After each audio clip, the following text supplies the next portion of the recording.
Hello, and welcome to The Blind Potato. This horror story is uploaded by Reddit user Manin Lysette. If you want to learn more about the author, link in the description. The title of this next story is A Package Marked Return to Sender. Before we start, I would just like to invite you to please like this video, subscribe if you haven't already, and click that notification bell so you won't miss any of my future uploads. So, get comfy, and let's begin. My neighbor is one of those annoying wannabe YouTube personalities.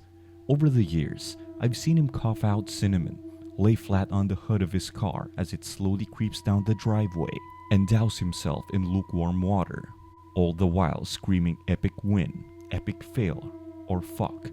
Epic maintenance of the status quo, for all I know. It can get tiring to watch him go about his shenanigans in the pursuit of viral fame. So, when he knocked on my door the other day, told me he was going away for weeks, and asked that I get his mail, honestly, it was a relief. I can't explain the peace of mind I had knowing I don't have to brace myself for any of his stupidity for a while. I was always afraid his stunts would wind up bleeding over into my life. Things were pretty normal for the first couple of days.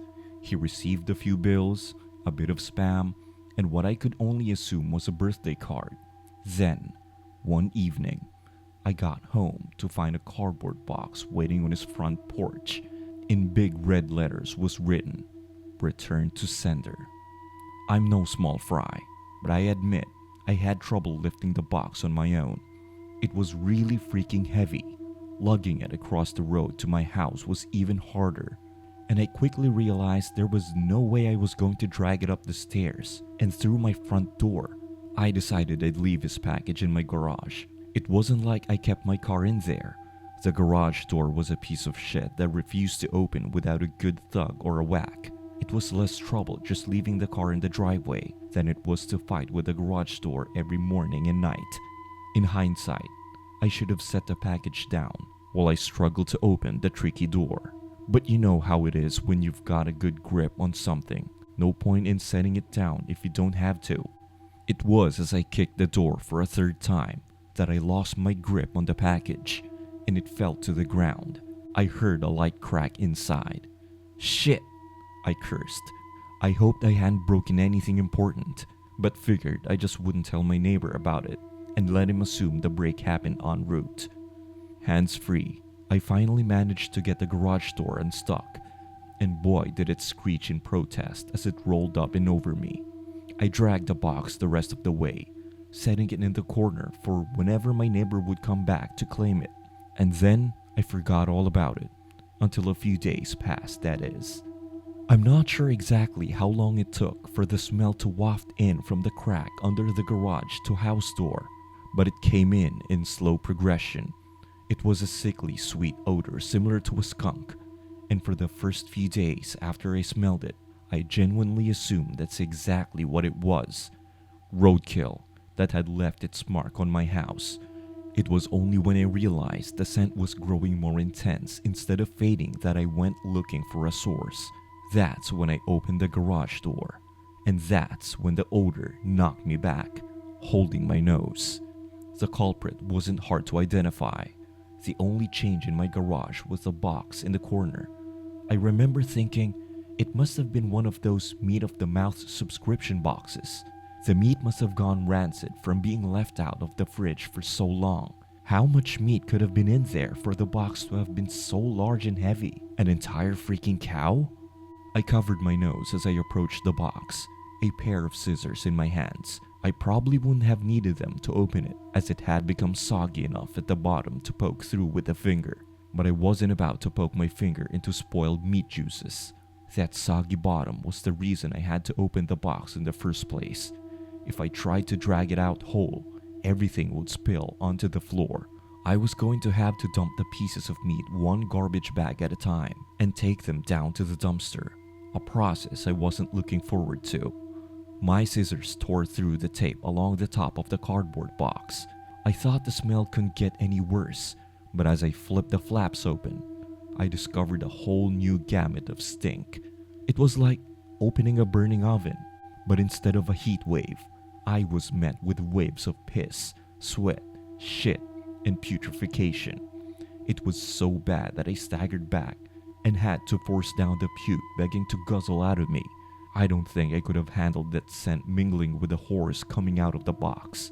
I'm not ashamed to admit I ran out the door for a breath of fresh air. But in the short time I'd spent in the garage, the smell had become so ingrained in the fabric of my clothes that it clung to me like a shadow. Nothing I tried could keep the smell out of my nostrils. Not air fresheners, not a face mask, not 3 showers and a change of clothes. Every second that box lay open in my garage was another second the smell was allowed a foothold into my home. I had to bite the bullet. I returned to the garage, the flaps of the box still open as though inviting me to look. I was prepared.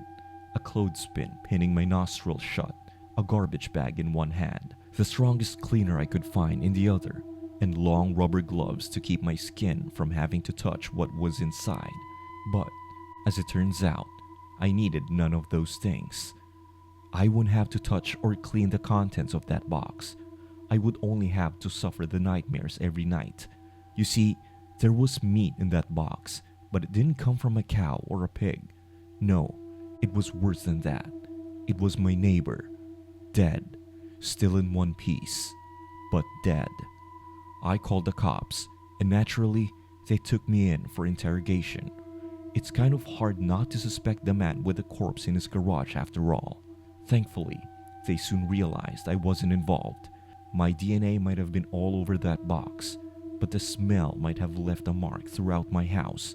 But there was one piece of irrefutable evidence in my neighbor's own hands that proved my innocence: a vlogging camera.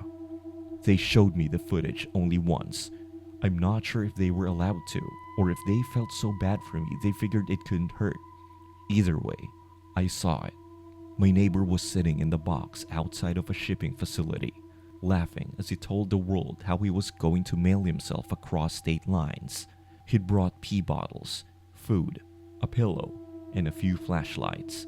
His friend, a guy I'd seen at his place several times to help with his stunts, closed the lid and presumably dropped him off for shipment. Throughout the next couple of hours, or days, I'm honestly not sure, my neighbor recorded a few short clips about his progress. "I think I'm in a truck now. I can feel it moving. Must be in a warehouse. Pretty warm here. Still got plenty of food." That kind of stuff. And then, on the last entry, the box toppled over. He broke his neck, and that was it. The camera recorded until either the memory card got too full or the battery died. There was one thing I didn't tell the police after they showed me the video. One thing I heard in the footage that will haunt me to the day I die. Just after the tumble that broke his neck, I heard the familiar screeching sound of my garage door.